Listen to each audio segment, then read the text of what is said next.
उमाकांत त्रिपाठी जी, कानपुर से। राधे राधे महाराज जी। महाराज जी, लगभग 11 महीनों से आपका एकांतिक वार्तालाप और सत्संग दोनों टीवी के पर सुन रहा हूं। तब से मैं श्री शंकर जी व श्री राधा जी का नाम बराबर नाम जप करता हूं। जब से मैंने आपसे ये सुना है कि नाम जप किसी एक भगवान का ही करना चाहिए, मैं अपने मन से ये तय नहीं कर पा रहा कि मुझे किसका जप करें। ये समाधान आप ही कर दें तो ठीक रहेगा। अगर आप हमसे कराते हैं तो भगवान शंकर की कृपा से ही हमको ये मार्ग मिला, राधा नाम जपने को मिला। तो मान लीजिए भगवान शंकर अब आप पर कृपा कर रहे हैं और राधा राधा नाम जप कीजिएगा। रितु जी। राधे राधे राधे राधे महाराज जी। महाराज जी, शुभ और अशुभ कर्मों का फल तो इंसान को भोगना ही पड़ता है, फिर नाम जप करने से अशुभ कर्मों का फल कम भोगना पड़ता है अथवा ना ही भोगना पड़ता है, या क्या इसका विधान है? नाम जप करने से संचित कर्म भस्म हो जाते हैं, जो हमारे गोदाम जमा है। संचित कर्म मतलब एक कर्मों का गोदाम, जो अनेकों जन्मों के पाप पुण्य हैं वो भस्म हो जाते हैं। उसी से हमारा बार बार जन्म मरण होता है।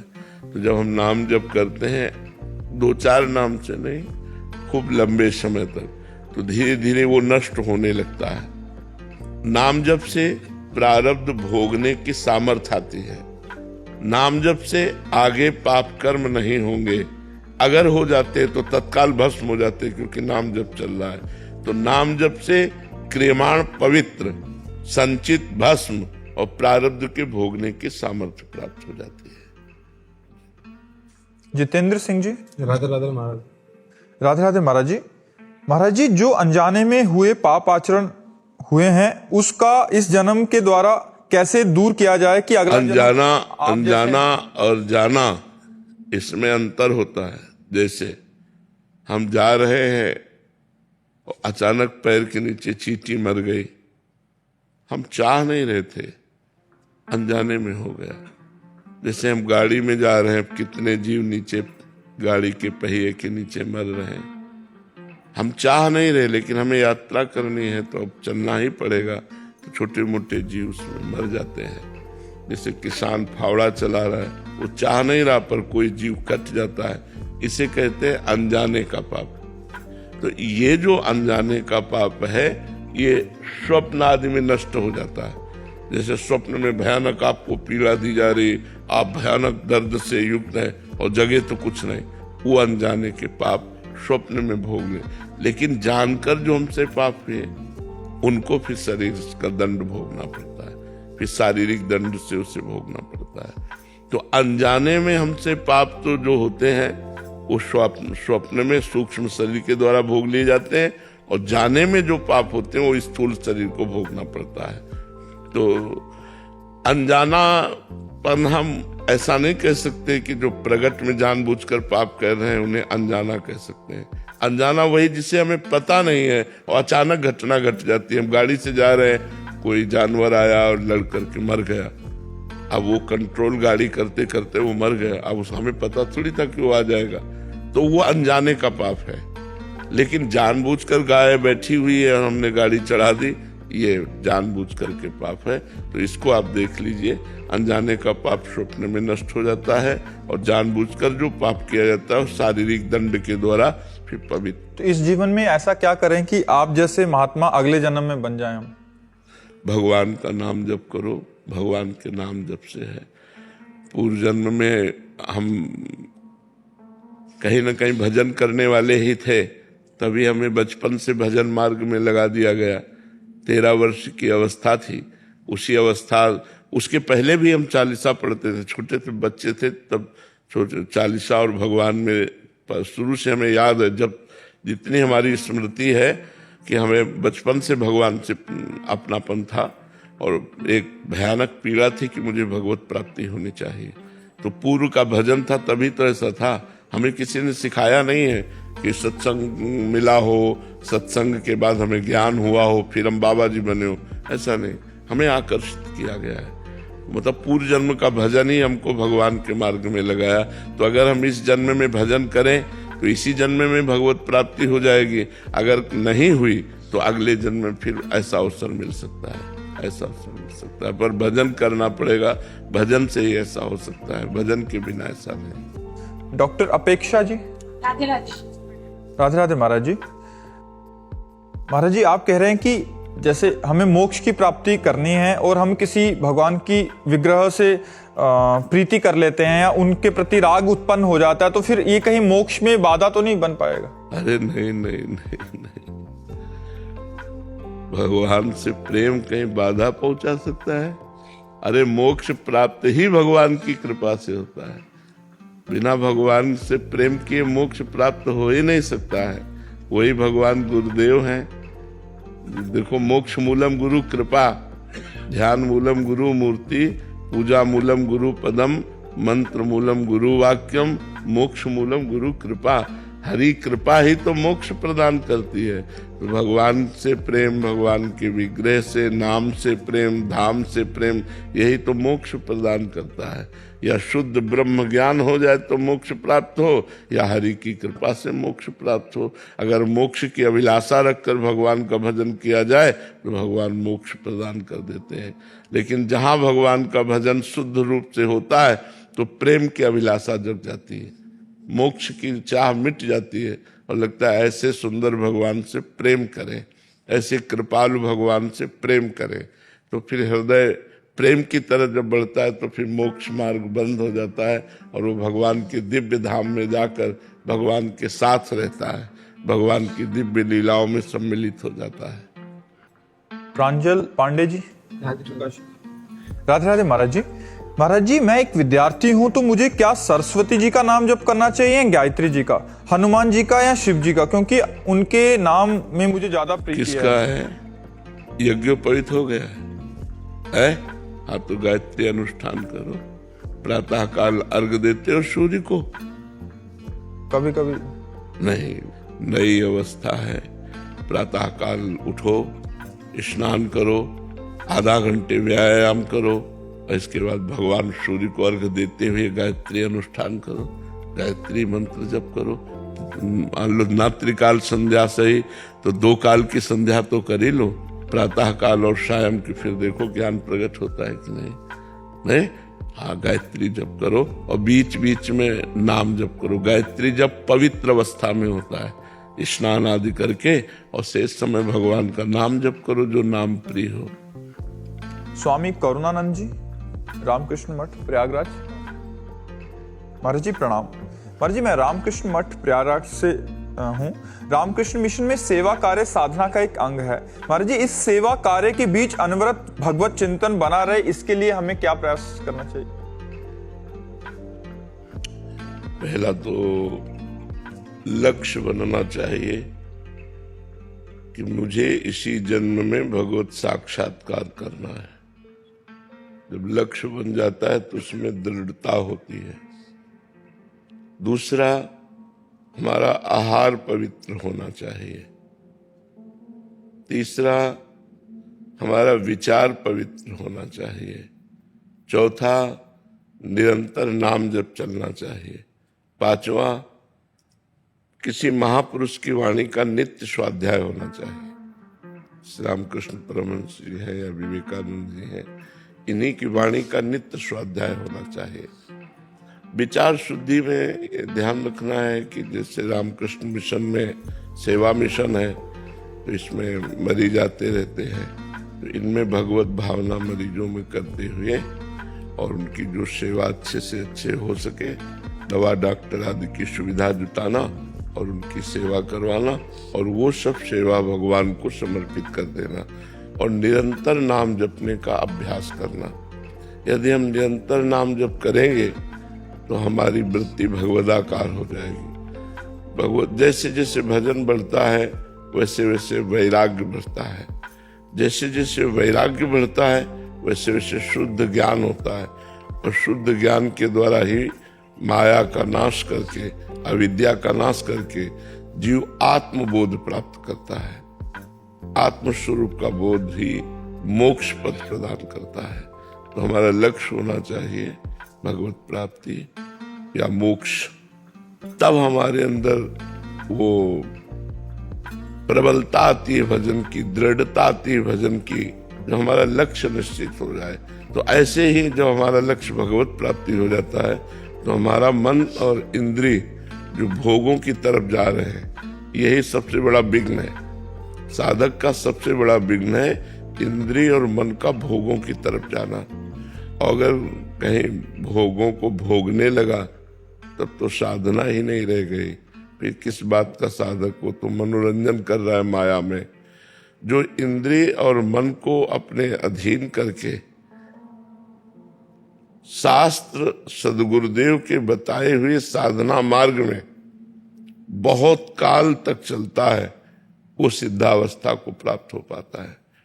तो ये ध्यान रखें कि इंद्रिय और मन भोगों में न जाए, निरंतर नाम जप करे, महापुरुषों की वाणियों का स्वाध्याय करें, पवित्र आहार करें और पवित्र विचार रखें, तो सेवा करते हुए भी भगवत प्राप्ति हो जाएगी। समझ पा रहे हैं आप?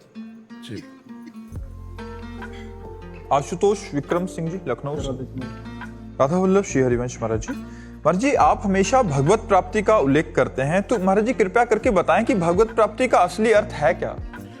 आवागमन से मुक्त होकर के भगवान में लीन हो जाना या भगवान के समीप पहुंच जाना। जैसे अपना मृत्यु लोक है ना, इसमें बड़ा दुख है। ये जन्म मरण, लाभ हानि, सुख दुख, इसमें दुख ही दुख है। जो सुख भी है वो भी दुख रूप है। भगवान का धाम है, जैसे वृंदावन चिदानंद धाम, वैकुंठ धाम, साकेतपुरी धाम, कैलाश धाम। इनमें मरना नहीं है, इनमें बुढ़ापा नहीं है, इनमें रोग नहीं है, इनमें सुख ही सुख है, परम आनंद है। तो हम भजन करके ऐसे लोक में पहुंचे, ऐसे धाम में पहुंचे जहाँ ऐसा नाशवान शरीर न मिले, अविनाशी शरीर मिले और दिव्य भगवान के नाम रूप लीला गुण का आनंद लेते हुए वहाँ जीवन हम अनंत काल तक व्यतीत करें। एक तो ये है साकार उपासना, और निराकार उपासना में भगवान में समा जाना, लीन हो जाना, मोक्ष हो जाना, अपना अस्तित्व मिट जाना, ये होता है। तो ये जरूरी है। अगर नहीं करते तो फिर बहुत कीट पतंगा, पशु पक्षी, 84 लाख योनियां हैं, इन योनियों में हमें जाना पड़ेगा। आज हमें कोई परेशानी तो हम डॉक्टर को दिखा सकते हैं, लेकिन पशु पक्षी योनियों में हम डॉक्टर को तो नहीं दिखा सकते। अच्छा, मरना निश्चित है, पता नहीं जवानी में मर जाए, और मर गए तो मनुष्य जीवन में कर क्या पाए? अगर नाम जप नहीं किया, अच्छे कर्म नहीं किए, तो फिर हमें 84 लाख योनियों में भटकना पड़ेगा। इसलिए हम सबसे प्रार्थना करते हैं, क्योंकि सब कोई भगवत प्राप्ति नहीं कर सकता।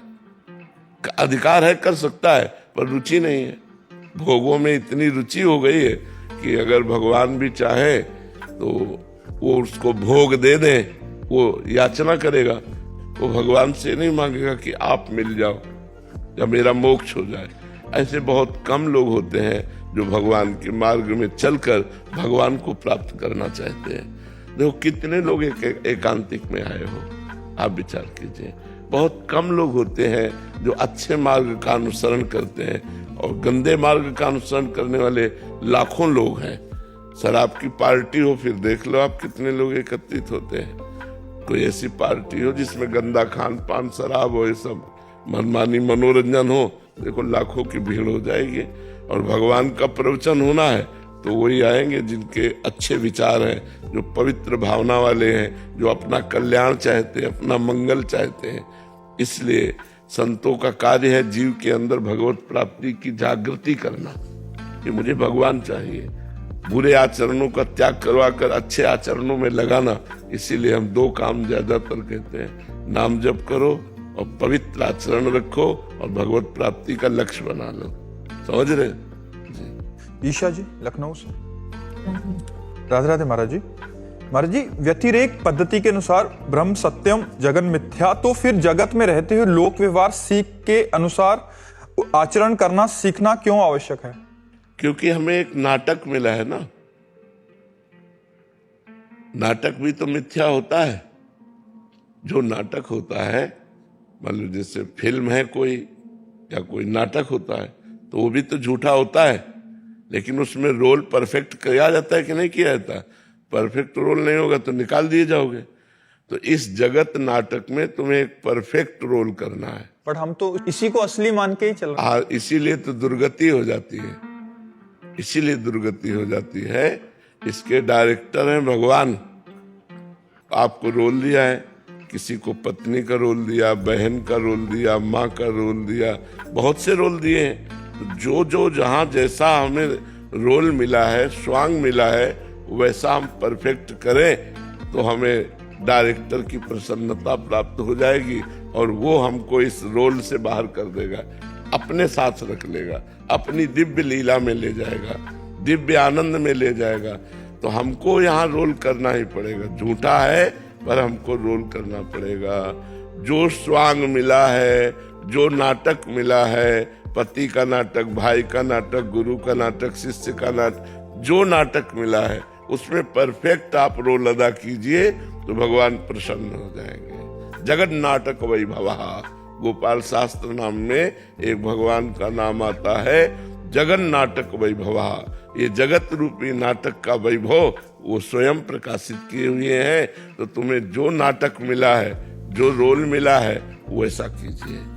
उसको अगर ठीक से निभा ले गए तो बढ़िया, अगर गलत कर गए तो फिर नरक आदि की प्राप्ति होगी। वीना पंडित जी, पुणे से। राधे राधे महाराज जी। महाराज जी, घर में के मंदिर में विराजमान देवी देवताओं की पूजा अर्चना करने और उन्हीं देवी देवताओं के तीर्थ स्थलों पर जाकर पूजा अर्चना करने में क्या अंतर है? भावना का अंतर है। घर की देवी जब विराजमान है तो उतनी भावना नहीं बनती जितना हम कष्ट सहकर जब वैष्णो देवी जाते हैं तब करना पड़ता है, तब उसमें होता है, कष्ट होता है। आप पहाड़ पे चढ़ करके धक्का मुक्का खा के और नाना प्रकार के श्रम कष्ट सहकर जब गए तो आपकी भावना बनी। वो भावना घर में नहीं बनेगी। जैसे आप ठाकुर जी विराजमान कर लो घर में, तो वही मुरली मनोहर ललित त्रिभंगी ठाकुर जी घर में विराजमान है, वही बिहारी जी विराजमान है। जब आप चल के पैसा लगा करके और यहाँ वृंदावन आए और यहाँ जब दर्शन करेंगे तो आपके भाव कुछ और हो जाएंगे। और दूसरी बात है कि घर में उतनी पवित्रता नहीं है जितनी धाम में पवित्रता है। घर के ठाकुर तुम्हारे भाव के अनुसार है और यहाँ ठाकुर जी साक्षात रूप में विराजमान है। बिहारी जी कोई मूर्तिकार की रचना नहीं, स्वयं प्रकट ठाकुर विराजमान है। तो कई कारण होते हैं जिससे हमको जाना चाहिए और दर्शन करने चाहिए। पहला कारण होता है कि हमारे शरीर के पाप नष्ट होते हैं, क्योंकि हमें कष्ट मिलता है, तप होता है हमारे द्वारा पवित्र। दूसरी, धाम आदि का वातावरण अलग है। आप अपने घर का वातावरण देखिए और हरिद्वार जाइए, वहाँ का वातावरण देखिए, वृंदावन का वातावरण देखिए, काशी का वातावरण देखिए। जो भगवत धाम है, जो तीर्थ है, वहाँ का एक भागवतिकता आपको दिखाई देगी, एक दिव्यता दिखाई देगी, हृदय में एक उल्लास होगा। एक एक कदम चलने पर बड़े भीड़ है, धक्का लग रहा है, लेकिन आपके हृदय में आनंद है। और उचक करके एक झांकी हुई तो आपको लगा आज मैंने भगवान के दर्शन कर लिए, आज ठाकुर के दर्शन कर लिए। तो अति उत्तम है अपने घर के ठाकुर के भी दर्शन करे, सेवा करे, लेकिन अवसर मिले तो तीर्थों में भी जाए, उससे महान लाभ प्राप्त होता है। एक एक कदम जो आप तीर्थ के लिए चल रहे हो, ठाकुर के दर्शन के लिए चल रहे हो, वो विशेष लाभदायक, वो विशेष पुण्यप्रद है। उससे आपका पाप नष्ट होगा, आपका मंगल होगा, आपके दुखों का नाश होगा, आपको सुख की प्राप्ति होगी। ऐसा करना चाहिए। नीरा प्रधान जी, भुवनेश्वर से। जय जय श्री। महाराज जी, आपके चरणों में कोटि कोटि प्रणाम। महाराज जी, आपके प्रवचन, सत्संग व एकांतिक सुनकर जीवन को एक अर्थ और एक उद्देश्य मिल गया है। आपका बहुत बहुत आभार। महाराज जी, एक बात आपसे जानना चाहती हूँ कि वाणी का मौन ही काफी कठिन लगता है। अगर वो थोड़ा भी कर लूं तो मन का मौन कैसे संभव है? मतलब वाणी से तो चुप है, बट अंदर तो विचार चले जा रहे हैं महाराज जी, उसको रोकने के लिए। पहली अगर ब्रेक हमारी सही लग जाए ना तो दूसरी सही लग जाएगी। वाणी का मौन अगर सही ढंग से हम निर्वाह कर पावे, वाणी का मौन का मतलब एकदम मूक हो जाना नहीं होता है। विचार पूर्वक बोलना भी मौन के अंतर्गत ही आता है। जैसे हम भगवत चर्चा कर रहे हैं, ये मौन से बढ़कर लाभदायक है। बोधयंता परस्परम कथयन्ति च माम नित्यम तुष्यन्ति च रमन्ति च। भगवान की रूप की, लीला की, भगवान की गुण महिमा की चर्चा हम कर रहे हैं वाणी के द्वारा, तो मौन से भी पवित्र है। हम किसी से बात कर रहे हैं, उसके हित की बात कर रहे हैं, मृदु बात कर रहे हैं, उसके हृदय को शीतलता पहुंच रही, ये वाणी से, मौन से भी बढ़ करके है। हम भगवान का नाम कीर्तन कर रहे हैं, नाम जप कर रहे हैं, सत्य बोल रहे हैं, ये सब जरूरी है। वाणी है तो बोलने के लिए, तो हमें लगता है बोलना चाहिए। राधा राधा बोलो, भगवान नाम कीर्तन बोलो, भगवत चर्चा करो, अच्छा बोलो, तो इसकी सार्थकता है। अधिकतर मौन रहे और जब बोले तो विचार पूर्वक बोले, और इससे धीरे धीरे क्या होगा कि जो हम बोलते हैं उसका प्रभाव हमारे मन पर पड़ता है। मन धीरे धीरे जब हमारा पवित्र होने लगेगा तो पवित्र मन शांत और स्थिर होता है, अपवित्र मन चंचल और अशांत होता है। तो धीरे धीरे एक एक इंद्रिय अगर हमारी पवित्र होती जाए तो मन हमारा पवित्र हो जाएगा, क्योंकि इंद्रियों में ही मन आसक्त है। इंद्रियां विषयों में आसक्त है और मन इंद्रियों में आसक्त है और बुद्धि मन में। और जब उल्टा हो जाए, बुद्धि मन को अधीन कर ले, मन इंद्रियों को अधीन कर ले, तो साधना बन जाती है। अभी उल्टा है, विषय इंद्रियों को अधीन किए हुए, इंद्रिय मन को अधीन किए हुए, मन बुद्धि को अधीन किए हुए, इसलिए हमारा मन चंचल है। धीरे धीरे हम नाम जप करें, भगवान नाम कीर्तन करें और भगवान से प्रार्थना करें। प्रार्थना से बहुत जल्दी लाभ होता है कि हे नाथ, अगर हम मन को रोकना चाहते तो और भागता है, आप कृपा करो, आप ऐसी कृपा कर दो कि आप में मन लग जाए। तो गोस्वामी तुलसीदास जी कह रहे हैं, हरिजू मेरो मन हठ न तजे। मैं तो प्रयास करता हूँ, हठीला मन विषयों में भाग जाता है। हौ हार्यो कर जतन विविध विधि, अतिशय प्रबल अजय, तुलसीदास बस होए तबे, जब प्रभु पेरक बरजे, हरि जू मेरू मन हठ न तजे।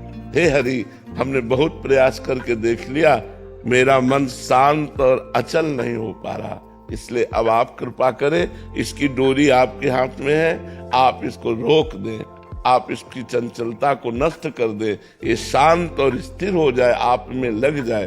तो वाणी के मौन से और भगवान की प्रार्थना से, नाम जप, नाम कीर्तन, भगवत लीला कथा श्रवण से हमारा मन धीरे धीरे शांत होने लगता है। अनिल कुमार जैन जी, उज्जैन से। राधा राधा। महाराज जी, शुभ और अशुभ कर्म फल भुगतने की अवधि का निर्धारण पूर्व जन्म में कैसे होता है कि कोई व्यक्ति अपने अच्छे बुरे कर्म कितने समय तक भुगतेगा? इसको केवल विधाता जानते हैं, दूसरा नहीं जानते। सुनो भरत भावी प्रबल, बिलख कहो मुनिनाथ, हानि लाभ जीवन मरण जस अपजस विधिहात। तो जो हमारा प्रारब्ध भोग है वो क्या क्या है, कितने समय में कैसा है, इसे पूरा विधाता जानता है। और ये इतना ही नहीं है, गोदाम भरा हुआ है जिसे संचित कर्म कहते हैं। संचित कर्म से कुछ हिस्सा निकाला जाता है शुभ अशुभ का, जिससे शरीर की रचना होती है, उसे प्रारब्ध कर्म कहते हैं। और जो नया कर्म किया जाता है उसे क्रियमाण कर्म कहते हैं। तो गोदाम तो अभी पूरा भरा ही है। जब तक भजन बल के द्वारा, ज्ञान बल के द्वारा, तप बल के द्वारा उसको नष्ट नहीं कर दोगे, तब तक भोगना पड़ेगा, बार बार जन्म, बार बार मरण। और मनुष्य योनि में ही नहीं, सुअर कुत्ता गधा न जाने किन किन योनियों में हमें जाना पड़ेगा। तो इसीलिए मनुष्य योनि की महत्ता है कि हम इस जन्म में इतना भजन करें कि हमारा संचित भस्म हो जाए और प्रारब्ध को भोग लें और क्रियमाण पवित्र अच्छे आचरण हो और भगवत समर्पित हो, तो हमें इसी जन्म में भगवत प्राप्ति हो जाए, हमारा आवागमन चक्र रुक जाए। लेकिन लोग जहाँ संसार में चकाचौंध माया की देखा तो भगवान को भूल जाते हैं और अपना मनुष्य जन्म पूरा का पूरा इसी माया में व्यतीत कर देते हैं। अब ये हो जाए, अब ऐसा हो जाए, अब ऐसा हो जाए, पूरा जीवन इसी में चला जाता है। जी, जैसे किसी का उदय 3 महीने का है, कर्म 3 महीने तक उसको परेशान करेगा, किसी का 6 महीने। तो ये एक कर्म कौन सा करा हुआ, किस कारण से ये इसकी अवधि की कौन कितना भुगते है? हाँ, उसी अपराध के अनुसार है, ये अपराध के अनुसार है ना। जैसे अपराध बड़ा है, अब जैसे किसी को बुखार आया 3 दिन में ठीक हो गया, अब प्रारब्ध छोटा था, निपट गया। तो ये प्रारब्ध भोग होता है। अब बड़ा प्रारब्ध है तो आजीवन भोगना पड़ेगा, छोटा प्रारब्ध है तो थोड़ा सा आया और निपट गया, चला गया। अब इसको तो ना हम जानते हैं और न कोई ज्योतिष आचार्य जानेगा, ये ब्रह्मा जी ही जानते हैं, जिन्होंने रचा है कि इसको कितने दिन, क्या कितने मिनट, कहाँ कैसा भोगना होगा, वो वही जानते हैं।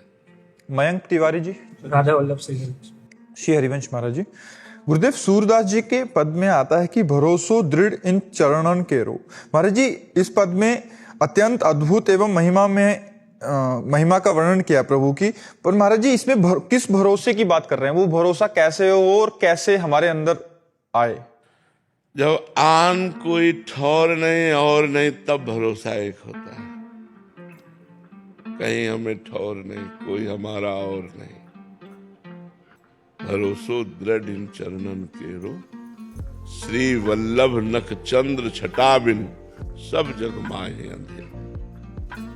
उसी में उत्तर लिखा हुआ है। श्री वल्लभ माने वल्लभाचार्य जी के लिए वो कह रहे हैं, आचार्य गुरु के लिए कह रहे हैं, और श्री वल्लभ भगवान को भी कहते हैं। राधा वल्लभ, श्री वल्लभ। श्री वल्लभ वैसे वो आचार्य वल्लभाचार्य जी के लिए कह रहे हैं, गुरुदेव के लिए कह रहे हैं कि श्री वल्लभ नख चंद्र छटा बिन, सब जग माहे अंधेरो, भरोसो दृढ़ इन चरणन केरो। यह कलिकाल ऐसा मलिन है कि बोले इसमें और दूजा कोई साधन नहीं है जिससे हम मुक्त हो सके, माया से मुक्त हो सके। और सूरदास जी कहते हैं, सूर कहा द्विविध आंधरो, बिना मोल को।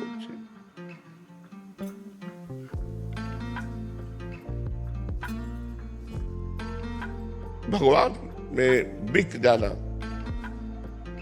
कोई कामना न होना, भगवान के सिवा हमारा कोई है नहीं, ऐसा। इन महापुरुषों ने जो भगवान को प्यार किया वो हम लोग जान ही नहीं सकते, क्योंकि मायाकृत मलिन मन है। और वो निरंतर, देखो शब्द देखो, कह रहे सूरदास द्विविध आंधरो, बाहर से तो अंधा हो, अंदर से भी अंधा हो। मेरे तो और कोई साधन ही नहीं। जिसका भाव बड़ा गंभीर भाव है, सूरदास द्विविध आंधरो, बाहर से आंखें तो पहले से जन्म से ही अंधा हूं, और अंदर ज्ञान की आंखें भी नहीं है, दोनों तरह से अंधा हूं। मैं तो बिना मोल का बिका हुआ आपका दास हूं। सूरदास द्विविध आंधरो, बिना मोल को चेरो, भरोसो दृढ़ इन चरणन। हमारे कोई और साधन नहीं,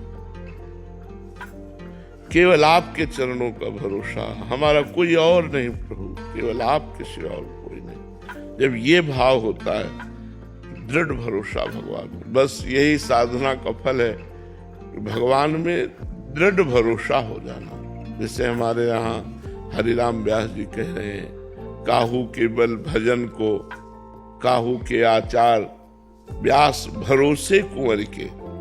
श्री जी के भरोसे, व्यास भरोसे कुंवर के, सोवत पांव पसार। अब हम तो लाडली के भरोसे होकर निश्चिंत हो रहे हैं। किसी को भजन का बल है, किसी को पवित्र जितेंद्रियता का, पवित्रता का बल है। हमें तो श्री लाडली जी के गोरे चरणारविंद का बल है। ये भक्ति की चरम अवस्था है। जब भगवान के सिवा कोई अपना नहीं होता, तो वो जो आनंद होता है उसका वर्णन वाणी के द्वारा नहीं होता। भरोसो दृढ़ इन चरणन के। जैसे गोस्वामी तुलसीदास जी कह रहे, एक भरोसो, एक बल, एक आस विश्वास, एक राम घनश्याम है।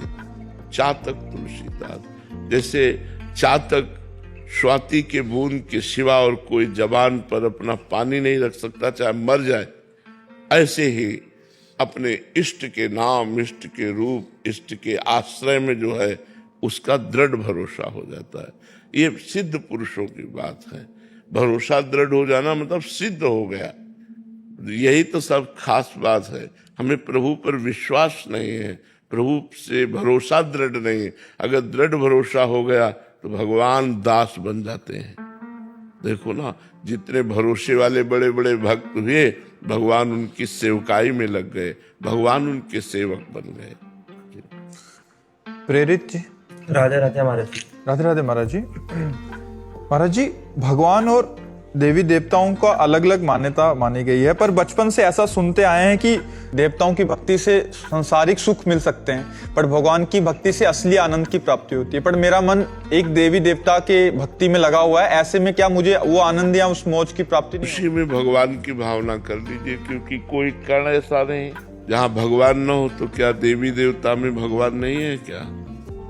जब हम चराचर जगत में भगवान देख सकते हैं तो देवी देवता में भी भगवान देख सकते हैं। यदि हमारे अंदर ये भावना आ जाए कि ये देवता साक्षात भगवान है तो आनंद की प्राप्ति होने लगेगी। किसी भी देवता या किसी भी देवी में यदि हमारा भगवत भाव हो जाए, जैसे रामकृष्ण परमहंस जी ने माँ काली में ही भगवान का भाव कर लिया कि परब्रह्म परमात्मा ही माँ काली के रूप में है, तो सब साक्षात्कार हो गया, सब कुछ प्राप्त हो गया। ऐसे ही यदि हम किसी भी देवता में भगवान का भाव कर लेते हैं तो भगवान ही तो देवता बने हुए हैं। मूल में तो सबके भगवान ही विराजमान हैं, इसलिए वो भगवान। पर हमारी श्रद्धा भगवान में होनी चाहिए। जैसे हम सूर्य भगवान, चंद्र भगवान, इंद्र भगवान, हम भगवान में लाए कि ये स्वयं भगवान इंद्र बने हुए हैं, स्वयं भगवान चंद्र बने हुए हैं, स्वयं भगवान सूर्य बने हुए हैं, स्वयं भगवान ही गणपति बने हुए हैं, स्वयं भगवान ही समस्त देवी देवताओं के रूप में। ऐसी हम भावना करें तो भगवत प्राप्ति हो जाएगी। हमारे इसमें जैसे नाकोड़ा, भैरव, माणिभद्र, वीर ऐसे देवी देवताओं को हम पूजते हैं और तीर्थंकरों से बताते हैं कि उनको पूजने से ही मोक्ष होता है। उनमें भगवान की भावना के बिना, तो फिर अगर देवी देवताओं को भगवान की भावना के बिना पूजोगे तो मोक्ष नहीं प्रदान कर सकते। मोक्ष प्रदान करने का अधिकार या परमानंद प्रदान करने का अधिकार सिर्फ भगवान श्री हरि और भगवान शंकर को है, दूसरे को नहीं है। श्री हरि और भगवान शंकर ही मोक्ष और परमानंद प्रदान कर सकते हैं, और समस्त जितने भी देवता आदि हैं ये एक सीमा तक आपको सुख दे सकते हैं, लौकिक, परमानंद नहीं। अगर उन्हीं में हम भगवान की भावना कर लें तो वो आपकी वृत्ति भगवान तक पहुंचा देंगे, जिससे परमानंद की प्राप्ति हो जाएगी। भगवान की प्राप्ति तो देखो एक भूत से हो गई तुलसीदास जी को।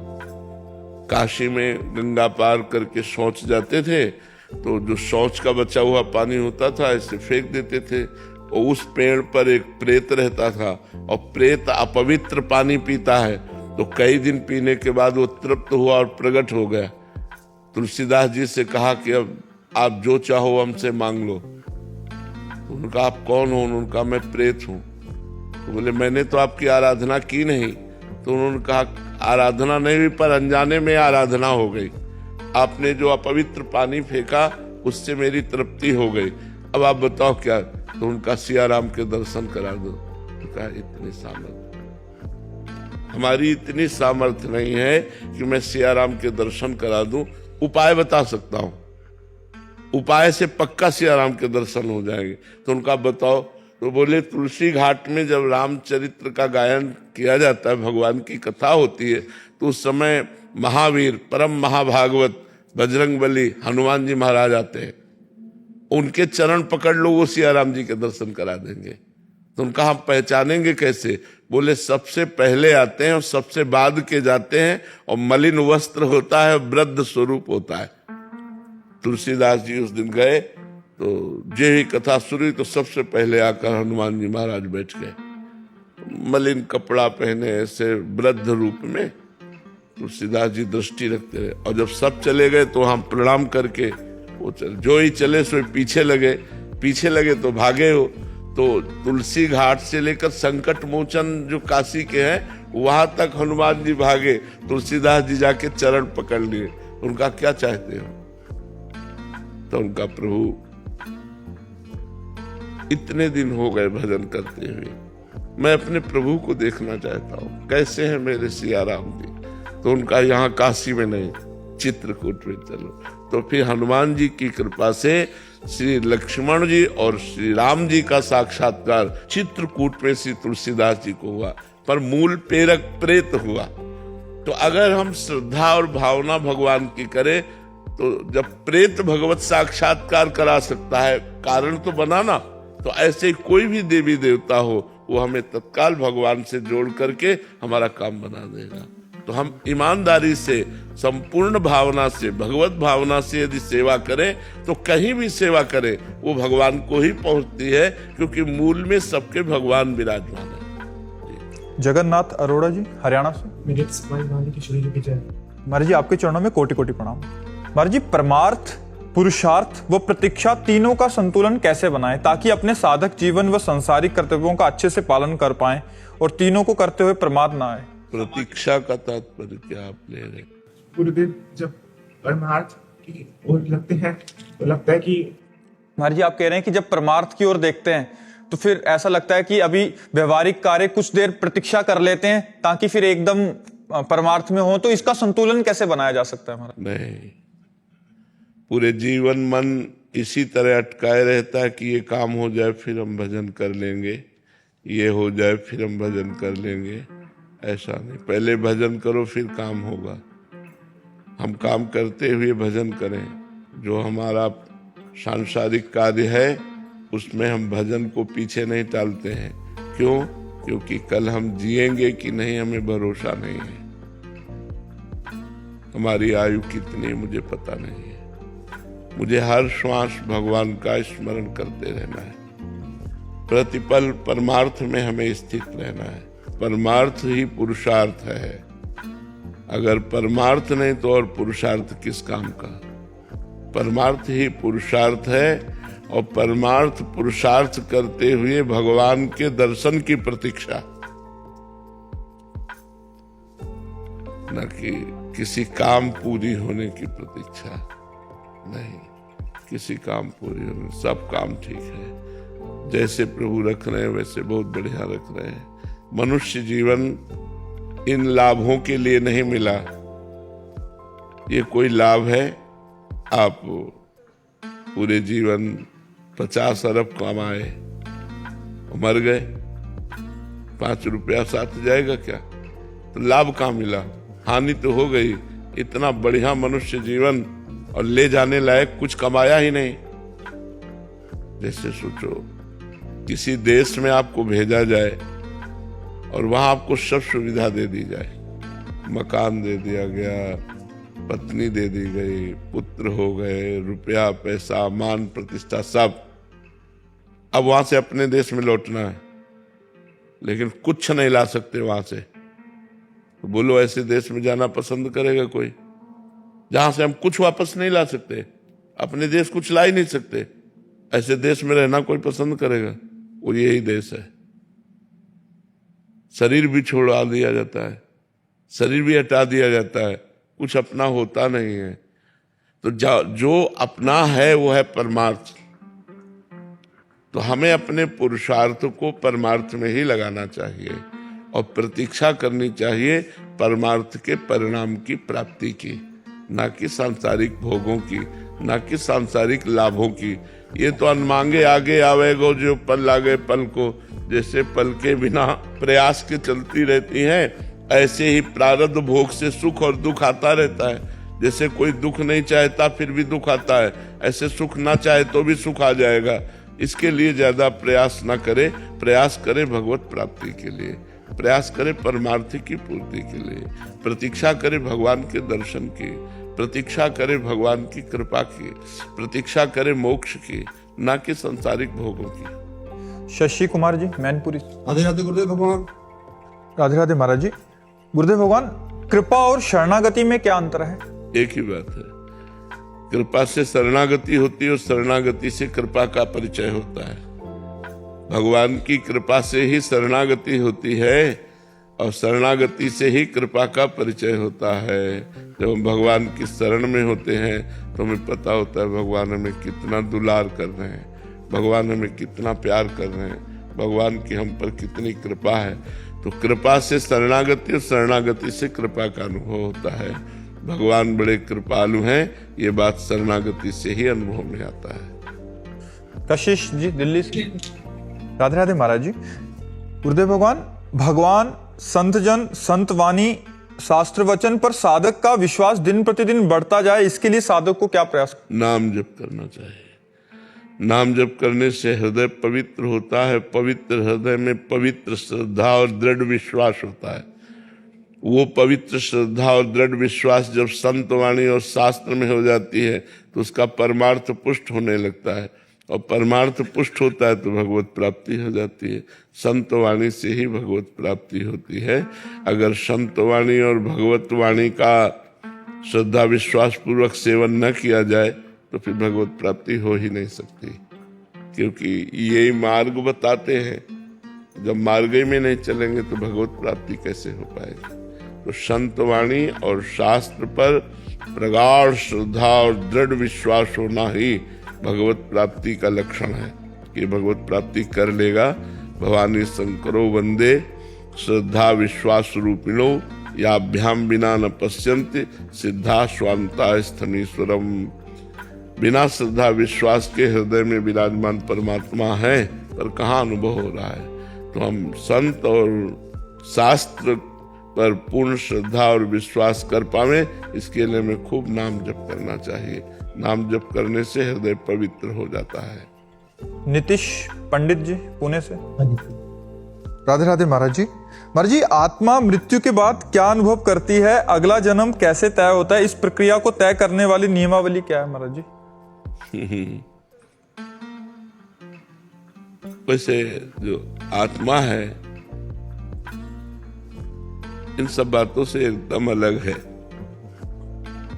उनका इससे कोई तात्पर्य नहीं। कभी जन्म मरण न आत्मा का होता है, न होगा, न है। आत्मा निर्लेप निर्विकार सच्चिदानंद स्वरूप है। ये सूक्ष्म शरीर को होता है, जो मन है, जो बुद्धि है, जो चित्त है, अहंकार है, अंतःकरण, चतुष्टय, 5 ज्ञानेंद्रियां, 5 कर्मेंद्रियां, ये जो सूक्ष्म शरीर है इसी को जन्म मरण होता है।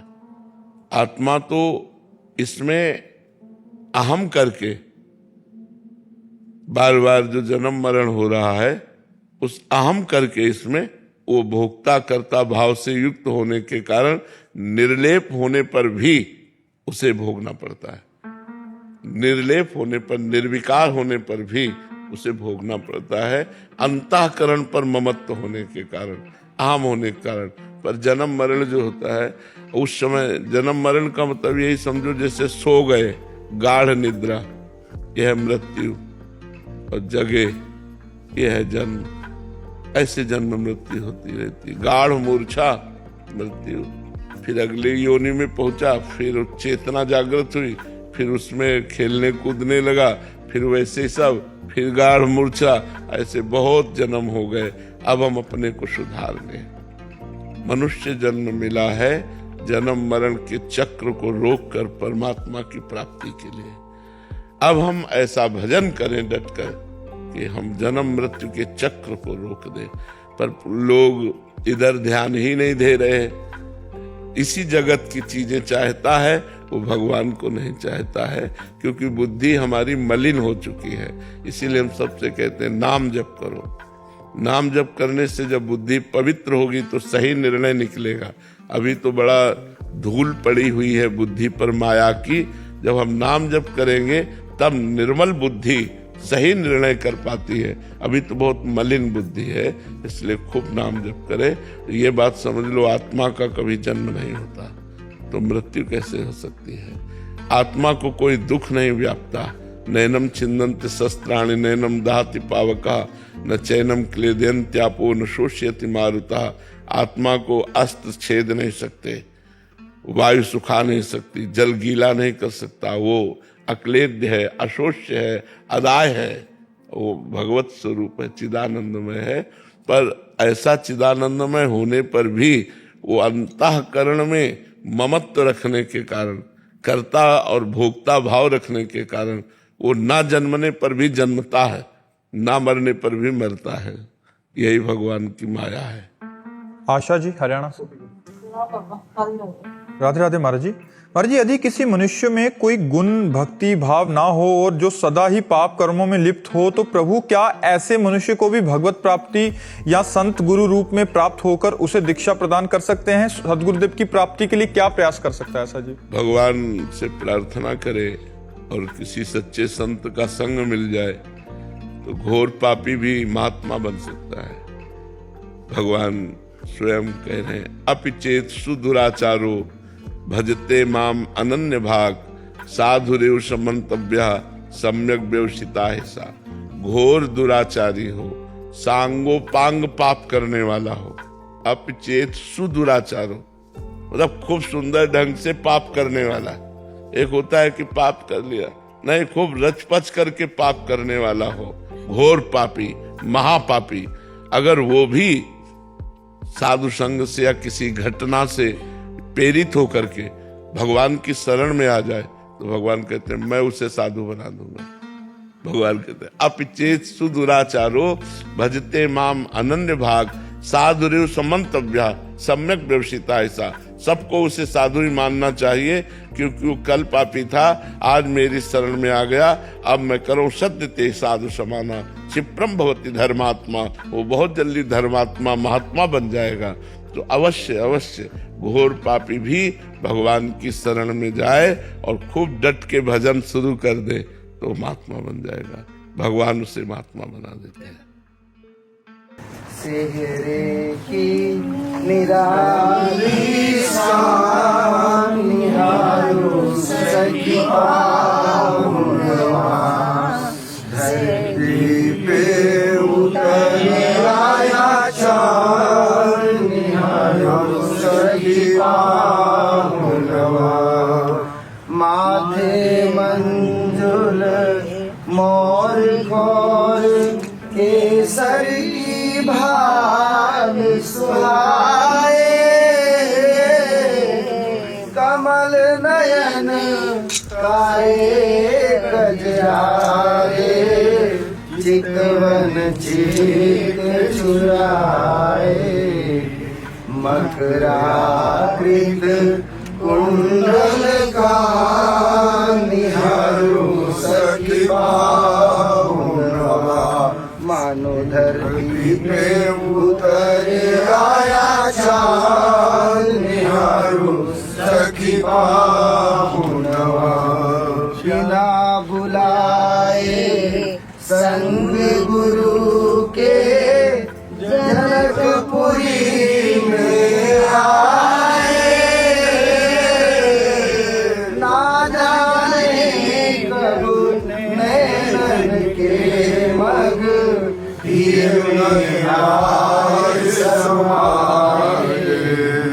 बन गए लागे बन गए सर्वस्व निहारो सखी पाहुनवा। धरती पे उतर आया चाँद निहारो सखी पाहुनवा। गात सोहे पीतांबर जनुघन दामी विराजे। चमगावत पीतांबर जनुघन दामी विराजे। कमल नयन काए कजराए चितवन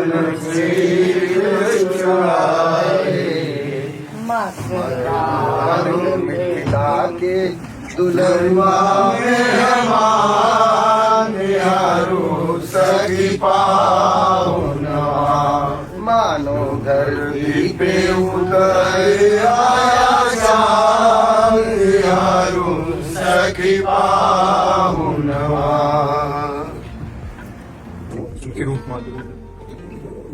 जब से आए हैं रघुवर सरकार मिथिला। जब से आए हैं रघुवर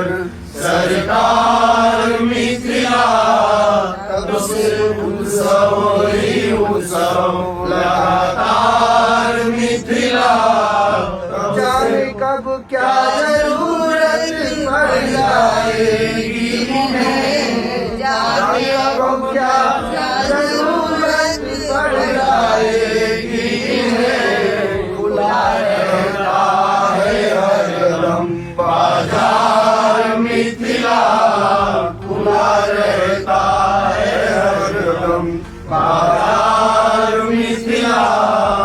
किस चीज की भी होगी जरूरत इन्हें, किसी चीज की भी होगी जरूरत इन्हें। पूरा करने को हरदम तैयार मिथिला, पूरा करने को हरदम तैयार मिथिला। सरकार मिथिला, चाहे और कुछ भी लेवे अथवा देवे नहीं, चाहे और कुछ भी लेवे अथवा देवे नहीं। शांति पाने को हरदम तैयार मिथिला, शांति पाने को हरदम तैयार मिथिला। आए हैं रघुवर सरकार मिथिला। वैसे मिथिला में पहुना जी को सब कुछ पसंद है, वैसे मिथिला में पहुना जी को सब कुछ पसंद है। लेकिन सबसे पसंद गाड़ी की बौछार मिथिला, लेकिन सबसे पसंद गाड़ी की बौछार मिथिला। से आए हैं रघुवर सरकार मिथिला। याते मिथिला निवासी भी सुनाते हैं वही, याते मिथिला निवासी भी सुनाते हैं वही। जाते दुल्हा जी पूछ ले बारंबार मिथिला, जाते दुल्हा जी पूछ ले बारंबार मिथिला। जब से आए हैं रघुवर सरकार मिथिला, तब से उत्सव ही उत्सव लगातार मिथिला। सरकार निवेदन का पद है, सुधि मेरी भी लेना गिरधारी, सुधि मेरी भी लेना गिरधारी। गिरधारी तुमने गणिका यजामिल को तारा, गिरधारी तुमने गणिका यजामिल को तारा। धन्नायो सेना गिरधारी, धन्नायो सेना गिरधारी।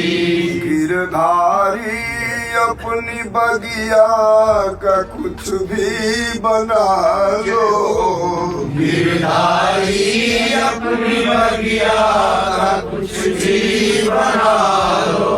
चाहे तोता या मैना गिरधारी, चाहे तोता या मैना गिरधारी।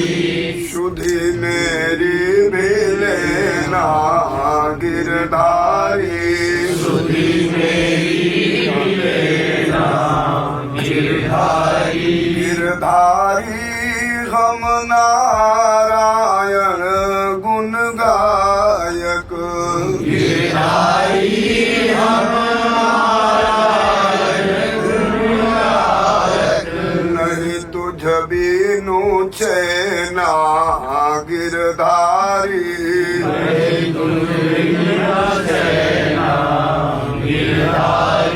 गिरधारी जाने श्रवणी में कब तक पड़ेंगे, गिरधारी जाने श्रवणी में कब तक पड़ेंगे। तेरे अमृत से बहना गिरधारी, अमृत से बहना सुधे मेरे भी लेना गिरधारी सुधी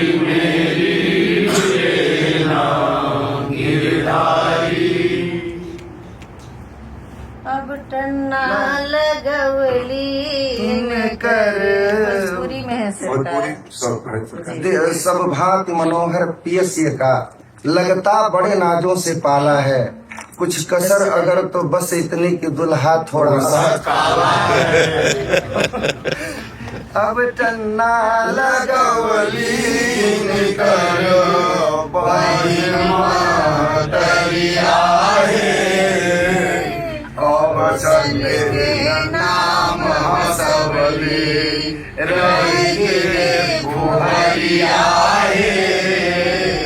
कौशल के नाम हसवली अब तन बिना दुल्हा बाबू रही गई करिया भादों के अमावस्या के रात जैसे अंधरिया भादों के अमावस्या के ऐसन मान करे दिहती समदिन के गरिया ऐसन मान करे दिहती समदिन के गरिया लहंगा उतारी उनकर फाड़ दे बिफरिया लहंगा उतारी उनकर फाड़ दे बिफरिया देहती पहिराए उनके छोटी घघरिया देहती पहिराए उनके छोटी सी घघरिया अंगना में नचैती उनके बना के बंदरिया अंगना में नचैती उनके बना के बंदरिया मिथिला के उबटन बाटे बड़ा चमत्कारिया मिथिला के उबटन बाटे बड़ा चमत्कारिया क्षण भर में हरियर हुई है दशरथ जी के हरिया क्षण भर में हरियर हुई है दशरथ जी के हरिया गोरी सियाजू हई जनक के दुलरिया गोरी सियाजू हई जनक के दुलरिया दुल्हा के गौर बनई है बैठते कगरिया दुल्हा के गौर बनई है बैठते कगरिया ऊपर से उनके चेला बनवले बाबा जी बक्सरिया उनके चेला बनवले बाबा जी बक्सरिया पहले से पक्का गुरु पाहुन भितरिया पहले से पक्का गुरु पाहुन भितरिया निधि नारायण सुन सुन के मस्करिया निधि नारायण सुन सुन मस्करिया मंद मंद मुस्के कई के तिरछी नजरिया मंद मंद मुस्के कई के तिरछी नजरिया दुल्हा सरकार की जय आप सभी पूज्य बाबा सरकार की नीति पांडे जी वाराणसी से। राधे राधे महाराज जी। महाराज जी, जैसे भक्त भगवान को पुकारता है, क्या भगवान भी कभी भक्त को पुकारते हैं?